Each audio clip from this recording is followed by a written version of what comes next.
Yo. My name is Josh Portis. I'm Rob Gordon. And I'm Fred Davis. And today we here at Sports and Street Talk, man. We have a very, very special guest in the building. Fred Davis. Many of you know him. He played with the Washington Redskins. Now they call it the Washington Commanders. Yeah. Ohio native, out in here in California to bless us with his presence. Welcome to the show, Fred. Welcome to the show, family. Appreciate you coming in. Yeah. What's happening? Appreciate it. And you can't forget about USC, though. Definitely an SC guy. You know I'm an SC. You try to forget about that. And we going to get into that, man. We going to get into that. Fred, you got a remarkable story. I mean, your journey, your story, your dialogue speaks for itself, and we going to get into all that. You grew up in Ohio. Just explain to me and explain to the people in the audience, where your journey started from and how did it get to where, an area where, a lot of, Americans, U.S. citizens, people all over the world look up to as professional athletes. It's so hard to get to that 1%er, as they would say. Mm-hmm. But go ahead and enlighten the people on your story, man. What's so funny is a lot of people always thought that I was from Cali when I went to USC. I definitely did for a while. A lot of people thought that I was from Cali, which is funny. But no, I'm from Toledo, Ohio, which they call the Glass City. It's a small city, man. I come from a small place, and like if a $60,000 job working at a factory, that's the type of town I come from. For me, I definitely had offers to go to every school at that time because in Ohio, I would say is like a top 3 football school, to be honest. For sure. As far as state-wise, I mean, you got Florida, you got Texas, California, of course.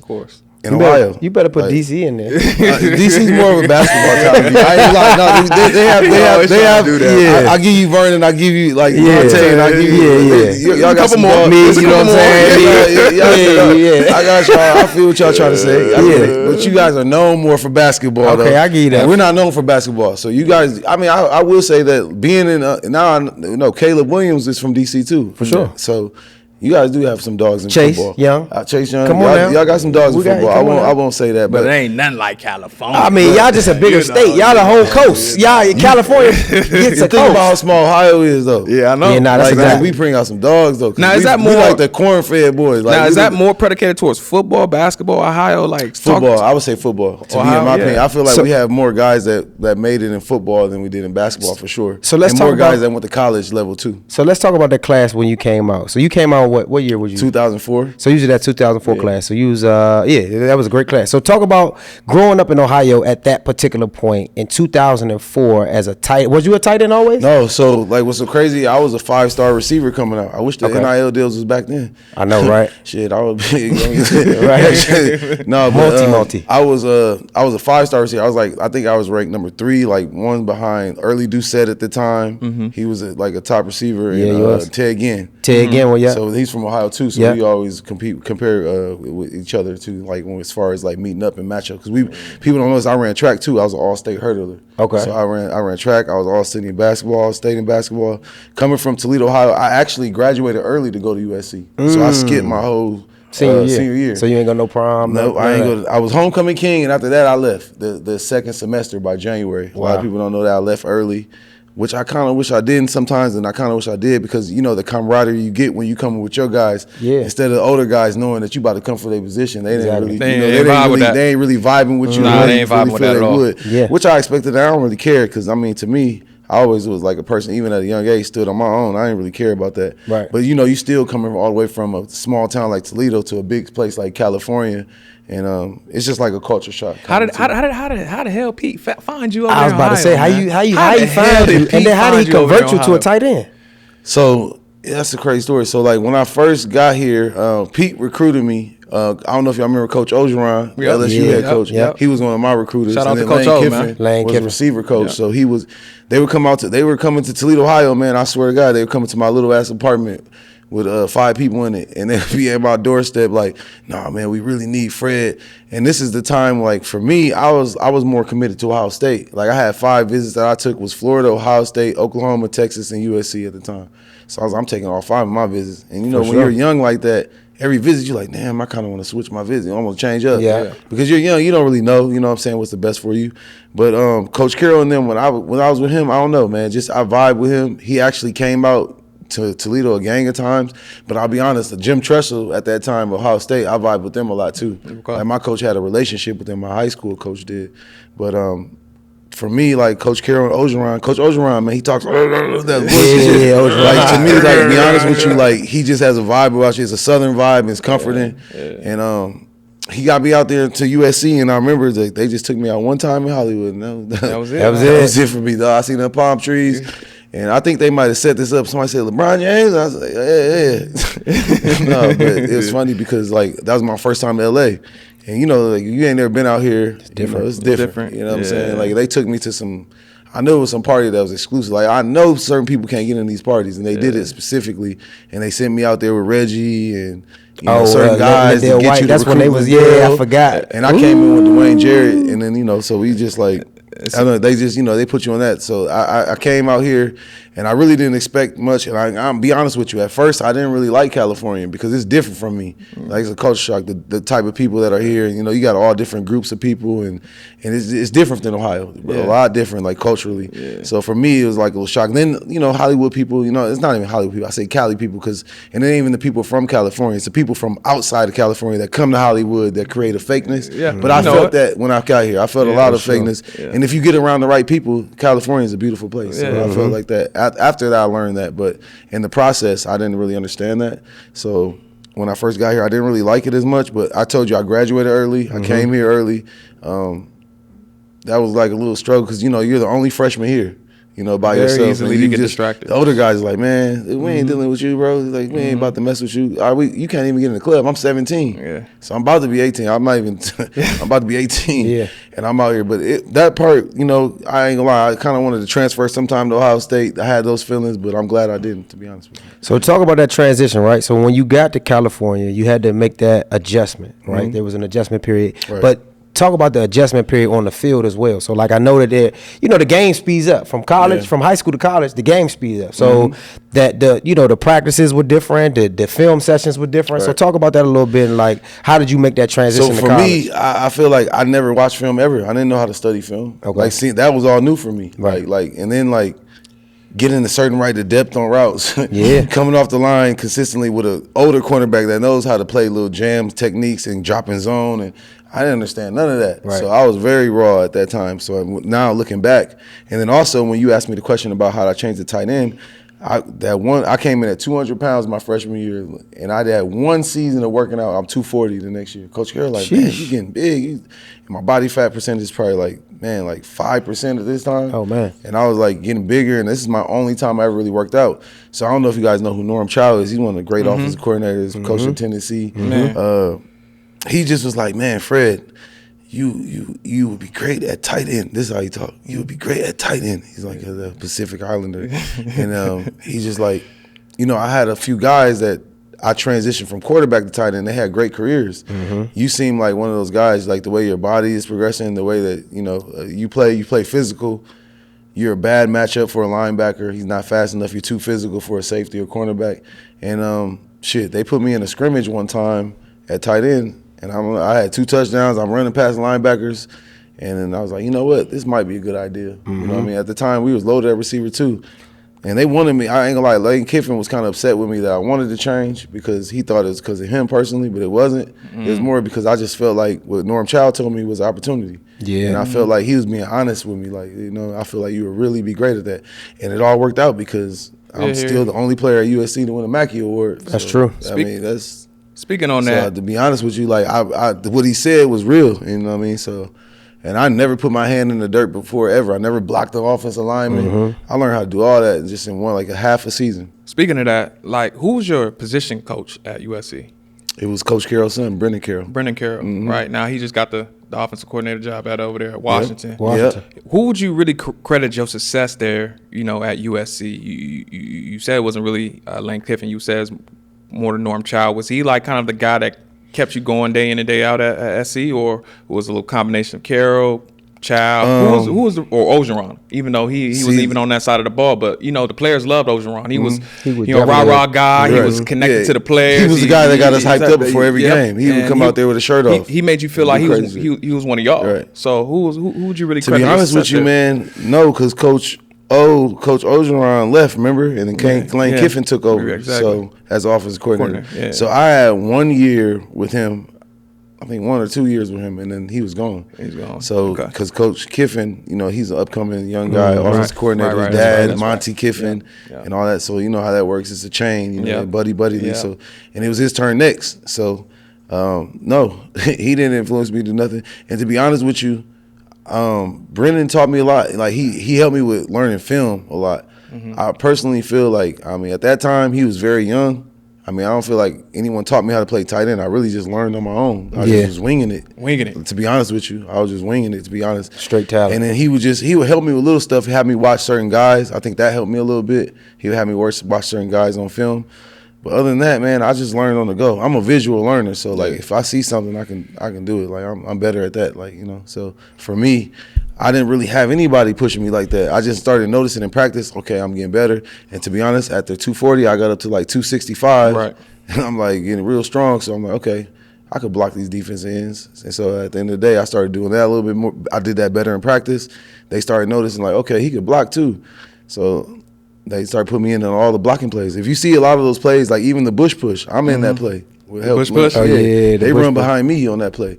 Like even like a lot of Reggie's run, the big runs in like the game, you know, where he went crazy against Fresno State. A lot of those blocks, I'm on those blocks, like setting the ends on them blocks. So like, And even they put me in a lot. Like, they didn't really throw the ball to tight end a lot that year. Yeah. It was all about like throwing down the field or getting Reggie or Lindell the ball. So if a tight end got a ball, you might have got 1 or 2. Yeah, Like that's about it. And it was that 12 personnel, Yeah, play action, big- roll out, yeah, dump you in the flats, and let the H, you know, Because get you know about Matt 8-9 can't yards. run. Do Matt it. can't run. Nah. So you know Matt Lyon not running that not thing. running, so it's that John old- David Booty, I love you, John, but you wasn't running that thing either. You know, we got to do all that play action shit. So let's talk about, okay, you had a great college run. We know that. Then you get drafted. Right. Right? So talk about that draft process. Take us through your draft process, because everybody's draft process is a little bit different. Right, And yours everybody's was very specifically different at that time. Right. So let's talk about that and then the transition into the NFL. I did the same thing that everybody do. I did the Senior Bowl. At the time, you know, they didn't have all these bowls like they do now, like the Gatorade Bowl, the Nike. Alamo, Yeah, Nike. yeah. It was just one. You either went to 2 of them, the East and West Shrine Bowl, you know what I'm talking about, or you go to the Senior Bowl. Yeah. Or you get invited there. So I got invited to the Senior Bowl. When I was there, and the funny thing is, Lane Kiffin was my coach because he was coaching the Raiders at the time. So he's coaching my Senior Bowl team. Here we go again, huh? Running back. Here we go again, running So back. he's fucking with me a lot though, but he's calling good plays for me though. And I had like the guys that I had on my team was Joe Flacco, Flacco. I had Yeah. Chris Johnson. Yeah. Shout out to the I see homie somebody Chris. else. I had Jordy Nelson. I didn't even know who he was, but I was like, this white boy killing right now. Cold. I was like, He was killing so these underrated. motherfuckers. Cold. I didn't understand. I was like, damn, I never heard of him before because he went to a smaller school, but Yeah. he was killing the practice. I ain't gonna lie. And it was some other guys too that I can't really remember right now. trying to But think. those That was, were like kind of the top guys at that time. That was what, 06? 08. Who came out? And that then I 08 left. class? I left because my knee was sore. So after that, I was like, I just better get ready for the combine. Yeah. So I didn't even play in that game. I left early because they asked me if I want to leave, and I said I do want to leave because I want to rather be ready for the combine and be able to play. So I left, went back to Pensacola and trained at API for a while, and then got ready for the combine. Went out there. My knee was still bothering me. I did some of the drills and stuff like that, but I didn't do a 40 time. I did mine at the pro day. Pro day, yep. And then I waited till then. I ran like a 4.62 and 4.58. I'm like 260 at the time, and I ain't really. I feel like I'm a faster person on the field than I play. Game speed a lot faster Game than what you speed wise, clock in like I at. feel like to me personally, I'm not like, really good at running a 40. But after that, yeah, I just waited for the process. And to be honest with you, I took the visits that I took was to the Cowboys, to the Saints. I never imagined that I was going to the Redskins because I felt they had no interest. They had Chris Cooley at the time. Yeah. I just felt like it didn't make sense to me, but I guess Speaking on that, I just felt like that process went for me, and then I did my visits. And on draft day, the 2 other tight ends that went ahead of me, because I had like little issues, like I guess off the field, I guess that they had. Yeah. So I dropped to the 2nd round. I was like the 48th pick. They had Dustin Keller and John Carlson in front of me, which I already know. To me personally, I already knew I was better than. But that's what happened. I went 2nd round. I came here to I went from USC to the Washington Redskins. At the time, the Redskins, not the Commanders. I'm a dead skin. Yeah. No, but Me too. No, when I went out there, I didn't understand it at the time. I was like, damn, okay, I don't see how this is gonna work. Are they gonna do like 2 tight end sets? Which I felt like when I seen us both in practice, I felt was the smartest thing to do. Yep. At the time, you did pay Randall L. I guess we had Randall L. We had James Thrash, and we had Santana. And at that time, Santana, man, he played 15 years. Yeah. He still was balling at that time. He was dealing with little injuries though. So we would put in other guys and we tried to help. Like they drafted 3 guys in the second round and I was one of them. Mm-hmm. So the Redskins passed up on Deshaun Jackson. Yep. I can name a few other receivers that was top. And we got Devin Thomas and Malcolm Kelly. Malcolm Kelly got hurt. I like Malcolm. I would say that Malcolm got hurt. He had foot problems coming in. He got hurt in training camp. Yeah, he was hurt. He had injuries before that. He got from Oklahoma, right? He had issues before that. But I'll be honest with you, if y'all seen what he used to do in practice, you'd be like, damn, man, he could be a good starter. Nah, he was cool. But in the injuries, I see how injuries can affect guys. And if you like, a lot of guys bring up injuries. That's one of those guys that could have done something if we could have seen what it could have been. Mm-hmm. But other than that, we had Devin Thomas. Devin Thomas was nice. He was nice and he was athletic, but he just focused more on like the outside things like video shoots. Yeah. Want to be. He definitely was he wanted to be in Essence magazine. And Before the term. Yeah, he was Instagram for Instagram. Mm-hmm. But like and I feel like we passed up on a lot of stuff. But at the end of the day, I didn't understand why they picked me. But then I realized when I got here, they were trying to. But then you got to understand the coach that I had Jim Zorn. Jim Zorn. He wasn't supposed to be the head coach, from what I understood. Yeah. And he was really supposed to be the quarterback / offensive coordinator. Then they made a switch that year. End up getting rid of the head coach. Who was the head coach when you came in? Jim Zorn. No, before Zorn though. Gibbs. Gibbs lost the job. I swear I left. He left. No, he left. He didn't lose. Yep. He left for NASCAR. He left for NASCAR. To the dirt. Yeah, he left for. Yeah, he did. He broke Clinton's knees up, bro. He was running Clinton to the ground. He ran Clinton to the ground, man. I'm going ahead and say he it. left for NASCAR though. He left for NASCAR. That's what happened. And, Sure did. After that, then they just hired Jim Zorn. And to be honest with you, man. When I first got to the Redskins, I came from USC. Like I'm like, okay, we win Pac-12 championships all the time. We go on to championships like all the time. I'm on a winning team. I see the structure of what a winning team look like. When I got to the Redskins, I was like, oh shit, this is some dysfunctional shit. Like niggas at curfew, niggas shutting doors at 10 p.m. walking right past the security. Hey man, I'll let you later. Security like, all right, dog. I'm like, damn, is this how it is in the league? And I know it. And then other guys on my other teams that I would talk to be like, no, it ain't like that. Your shit is fucked up. Yeah. And I realized early, like, damn, like we have a fucked up, like the way the system is from up top. Like, you know, from the coaching to the respect from the players, what they do, how they treat each other, like even like how they treat the staff or how they treat, even like what they can do, like even just a curfew, like something like that. You got 10 guys getting other rooms on different levels with doing what they do, and then gambling all night. Niggas losing money, and then you going mad in the game knowing you probably can't pay him that check because you already owe other money. It'd be stuff like that all the time, and I'd be like, wow, it's kind of crazy because like I was a part of. So that's why I was part of a circus. I was part of a circus. So for that's 2 years. why we was losing. Oh, because y'all in the damn hotel gambling and shit. Gambling, you got dudes doing a whole bunch of everything. Hey, man, they in there doing their own thing. But the thing about it is like I was a part of a circus for 2 years. That whole organization. Before Shanahan got there, because he changed all that shit. Shanahan changed it all. He's an authoritarian when it comes to shit like that. It's either his way or the highway. Which when I was with Zorn, he got his job taken away because they had brought a dude from the Lions called Sherm, offensive coordinator. They made him the intern head coach, and he would basically tell him when he could call certain plays or not, and that was weird. Right. When Sherm see me in practice, like, no, he needs to play more. So to be honest with you, I ain't gonna lie, I was getting upset because like I felt like that I should be playing more. And I remember Chris Samuels came to me on the sideline just seeing me, like, you know how you could be in a pouty mood, you just looking mad, and you know, like, this is some bullshit. Like, I know I could be in the game. And he's like, man, the funny thing is, crazy story, he's like, man, hey Fred, you shouldn't even be acting like that. To be honest, you should be ready at any time. You never know when it's gonna happen. And no, I wasn't wishing for no shit like this, but the next 2 plays, Chris Cooley broke his ankle. Yeah. And then they was like, oh, you gotta go. So I go in, get 80 yards that game. And for the rest of the season, I got like 8 games left. I put up like 600 yards. I think we had a winning season that season, right? We went to playoffs. We started winning. We ain't going to playoffs though. Oh yeah, we lost.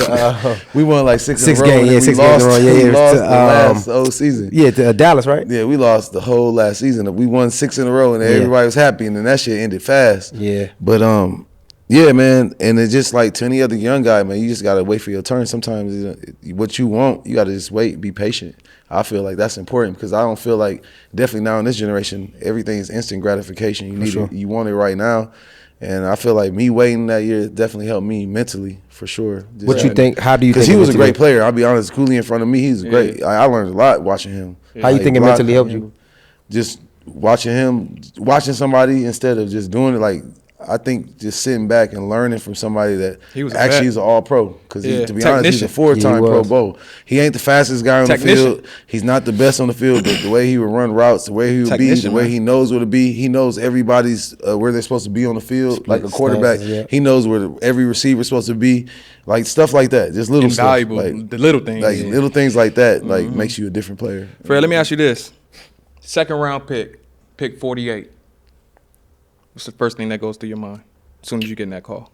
What's the first thing that went through your mind? Man, to be honest, that should be crazy because you be like in front of a camera, you be in front of all your family, and you like thinking like, I mean, I guess it's not as bad because some guys wait longer than that, right? But I guess when you're in that moment and you thinking like your agents keep telling you, oh, you're about to go to the end of the first round, for sure you about to go to Seattle, for sure, and you're like, okay, I believe you. And I'm young, I'm naive, I don't know that he just gaslighting me, you know what I'm saying? But when I did get that call, I was just like, damn, I was relieved, like, fuck yeah, I don't care where it's at right now, I just want to get off the board, you know what I'm saying? You think it was going to be them?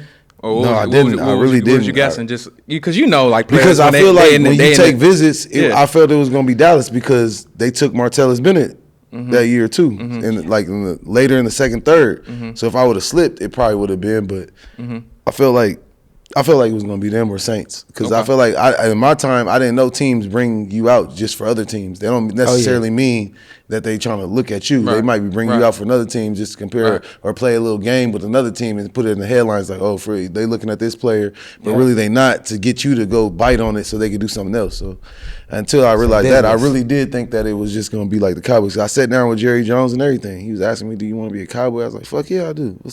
Hell yeah. To be honest, I was never a Redskins fan. I'm not from D.C. To be honest, I was a Cowboys fan. I love Emmitt Smith. I love Troy Aikman. I love Deion and all that. How did you feel playing for the rival then? I know, nobody ever knew that too. I probably shouldn't have said that. Yeah. Too late now. We got the exclusive. No, but Commanders fan.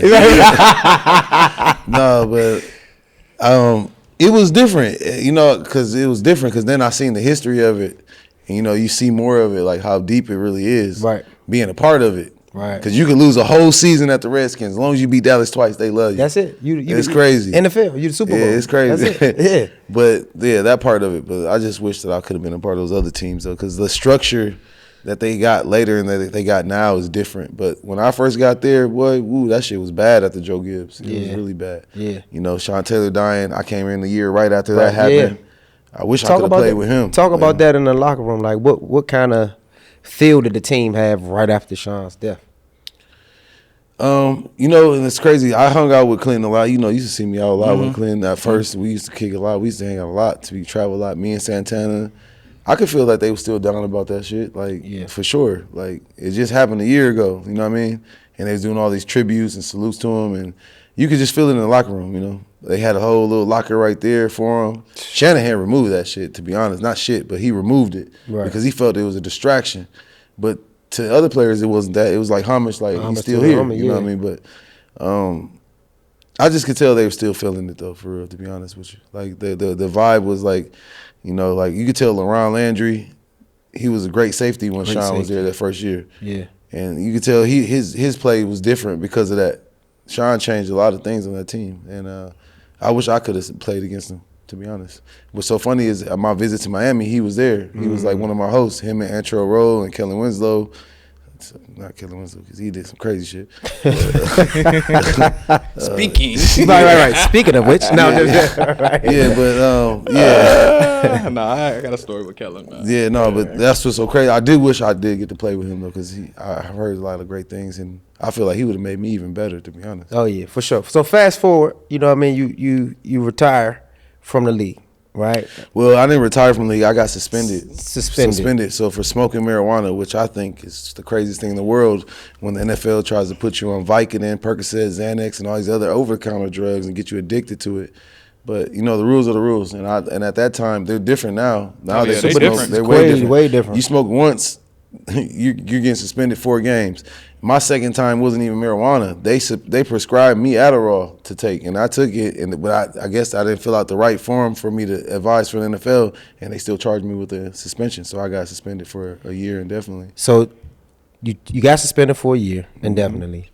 Never got the call to come back. I did. Yeah, I went to the Patriots for a little bit. You was with the Pats. Yeah, for a little bit for that 2016, right before they went to that Super Bowl. Yeah. So when you got to the Pats, what was that experience like? Because that It was when cool, Tom man. was there. Yeah, it was cool. Being around Tom, I got to be around Gronkowski, but this is still like a little fresh after the Aaron Hernandez situation. Man. And that was like something I guess you don't bring up in the locker room apparently, because I asked some shit. I was like, what's up? What was he like? Whatever. But it's like, nah, you don't even talk about that here.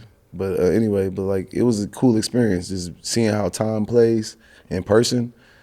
I mean, I see, no offense, but I see why Gronkowski's great. Like why he had a lot of great years. Right. A lot of guys don't understand that. Like when you got a guy like Patrick Mahomes or got a quarterback that can really play like that, it changes everything. Like So just speak about Tom. I mean, we know who Tom Brady is and how well loved he is, but just talk about his process, like kind of behind the scenes, and like seeing the day in and day out. So like, all the things that people say about how Bill Belichick would treat him in front of people, that's true. Like he would dog him in front of all of us. But I know that's like a mechanism, like a technique, like to. If I could talk to him like that, I could talk to you like that. Right. And which I understood. And he makes that very clear because he's dogging him the whole meeting, and then he'll get on some other guys. But I know that's that's what he do, so he can make you understand. Like no one's bigger than this system. This is my program. This is the way I'm gonna do it, and this is the way it's gonna be done. Being around Tom, he's definitely that happy G golly guy in the locker room. Like he talks to everybody. He's cool. I had a few conversations with him. He's a good dude. To be honest with you, he's not even a bad guy. Like you would think that he's corny or something like that. He's not corny. He's actually very chill. On the field, watching him work, he's a perfectionist. He gets mad at himself if he don't make the right play. He'll get in your face and let you know like about yourself. Right. He's a leader.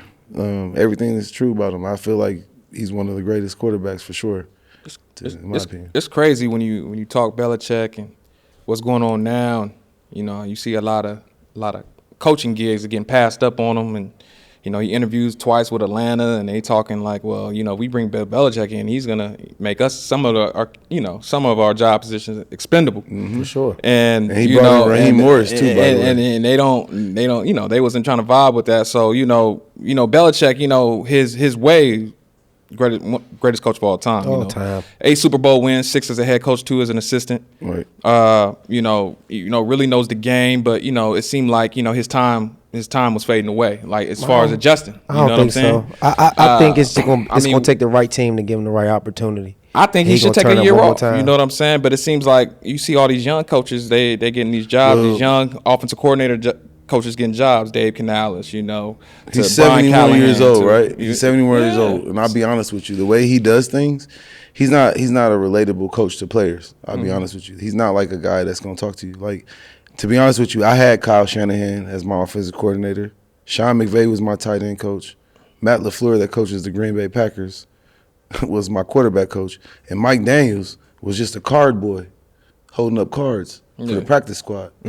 So you see that whole tree, how that shit just spreads out. Yeah. It's a buddy league, but they all in the playoffs, right? Yep. Today's game is about connecting with the players, man. It's my about whole connecting thing with the is players. because it's a different time. You can't just go in there and talk to another grown Go man. run a route. Go run a go route. Nobody want to hear Go that. run a dig route. You just got to be more relatable. If you don't do it, you're out of here. Nobody want to hear that. No, man, like you really can't. Like it's gonna become to a head. I think now in this day and age with guys that have a voice now, I guess like probably in the 80s and 90s, yeah, you could probably do that. Early 2000s, you could try to treat a player like shit, and he ain't gonna say nothing. He'll stand. But nowadays, nah, the player's not standing for it. They gonna speak back. They like, I'm a grown ass man. You ain't gonna talk to me like that. You paying me money. Like they kind of stand up a little more. Which sometimes you want to have a coach that could tell a player about themselves, because sometimes the player needs to be heard, needs to hear that. Yeah. You know what I mean? But at the same token, the way that he does it is a little different. Yeah. You know what I mean? Like when I was with Kyle, shit, he was a certain person. He'll sit next to you, relate with you, like, and try to have a little conversation with you, maybe about life, maybe about music. It could be about whatever. Bill, he not doing that. He ain't doing none of that. He ain't doing none of that. He ain't doing none of that. He ain't doing none of that. He might congratulate you on some accolades, or tell you if you Tom Brady or Gronkowski or something, tell you he love you and all that. But other than showing you real gratification or just even respecting you as a man and talking to you, you just a number to me, in my opinion. That's what I felt like.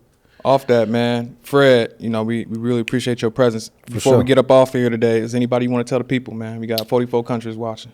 Oh, man, you know, we outside. I appreciate my brother right here, Josh, my man right here, man, for having me on today. I had a good day today, man. It's my birthday was last week. Hey, happy birthday. It's to the end of the month. We outside. Yeah, you know it. And, so the only thing I do want to say is just for anybody else that was athletes, you know, the thing I always say is, like, every athlete goes through a dark period. You got to figure out what you want to do next.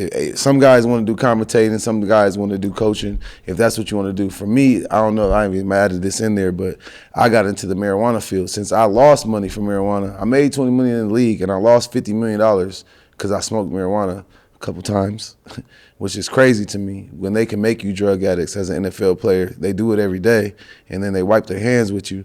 But my whole thing is that creating something outside of your element, because there's going to be a day when that light is over with. Nobody cares about the present. It's all about what have you done for me lately, right? Mm-hmm. Yep. And you are forgotten easily. If you ask a kid who's the best receiver, they're not going to say Jerry Rice, not a young kid. An older person, yeah. But, like, a younger kid is going to say, you know, somebody else, who are they going to say? Julio or Justin Jefferson now. Or Odell Beckham. Yeah, Odell. Which they're all great receivers. But my whole point is, after this football thing is, like, what are you going to do next? And for me, I got in the marijuana field and legalized marijuana field statewide, actually. And we do distribution, and we do CBD. We help kids with autisms. Okay. To me, I just feel like that's something that's important, because I didn't want football to be my only life. To be honest with you, I never loved it like some people did. Yeah. I knew it was a way for me to get out of my element. Exactly. I cared about the game when I got in it. Nobody could tell you I ever slacked off in practice. I always gave 100%. But to me, I think I'm better than that. I don't think God intended for me to just do this consistently, you know? So I'm glad what my journey was. I played 7 years in the league. I experienced a lot. I've done a lot. I lived in a lot of different cities. I've done a lot of crazy shit. And I'm just glad to be a person that made it through it. So, yeah. That's about it. Appreciate you having me. Appreciate you for coming through. Appreciate it. Check us out on www.sns.talk on all the latest episodes. YouTube, Apple, Spotify, be in all the platforms. Check us out, man. Peace and love. Till next time. Go.